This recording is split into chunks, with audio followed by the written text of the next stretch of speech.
నమస్కారం అధ్యక్ష. చాలా సంతోషం.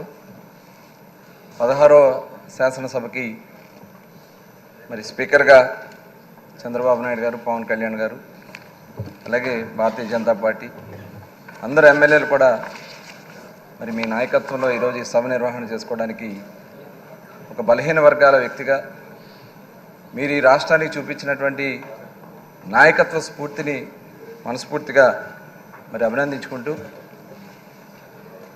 మరి చింతకాల అయ్యన్న పాత్రుడు గారంటే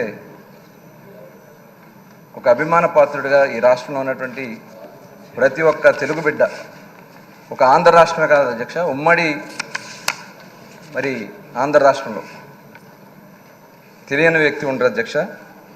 42 సంవత్సరాలుగా అన్న నందమూరి తారక రామారావు గారు 25 సంవత్సరాల వయసులో మీరు శాసనసభ్యుడిగా ఎన్నికవడం, అనేక మంత్రి పదవులు నిర్వహించడం, 7 సార్లు శాసనసభ్యుడిగా, ఒకసారి పార్లమెంట్ సభ్యుడిగా, ఒక హుందాగా ఒక రాజకీయ నాయకులు అంటే ఎలా ఉండాలనేది హుందాగా చూపించారు అధ్యక్ష మీరు.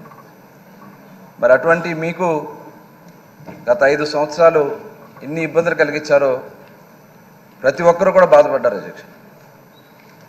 నిజంగా ఆ రోజు ఈ రాష్ట్రం ఏమైపోతా ఉంది, ఇంత పెద్ద 66 సంవత్సరాల వయసులో కూడా వారిని కూడా వేధిస్తున్నారని చెప్పి ప్రతి ఒక్క ఆంధ్రుడు బాధపడ్డారు అధ్యక్ష. మరి ఈరోజు తిరిగి మీరు ఒక ఉన్నత స్థానంలో కూర్చోవడం, ప్రధానంగా ఈ అసెంబ్లీలో చాలా అవమానాలు జరిగినాయి అధ్యక్ష ఎమ్మెల్యేలకి. ఆ రోజున మేము చూసాం,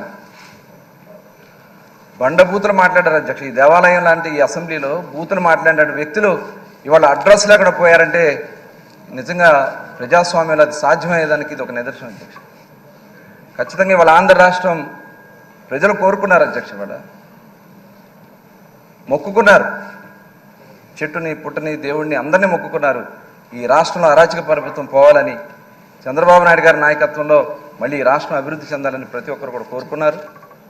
మరి ఆ విధంగా ఈ సభను నిర్వహించాలని, తప్పకుండా ప్రతి ఒక్కరు కూడా ఈ సభ కార్యక్రమాలు ఉపయోగించుకుని ఈ రాష్ట్ర అభివృద్ధిలో భాగస్వాములు కావాలని మరొకసారి కోరుకుంటూ, మరి ఈరోజు మీరు ఆ స్థానంలో కూర్చోవడం మా అందరికీ కూడా ఆనందంగా ఉందని మరొకసారి తెలియజేసుకుంటూ ధన్యవాదాలు తెలియజేస్తున్నాను.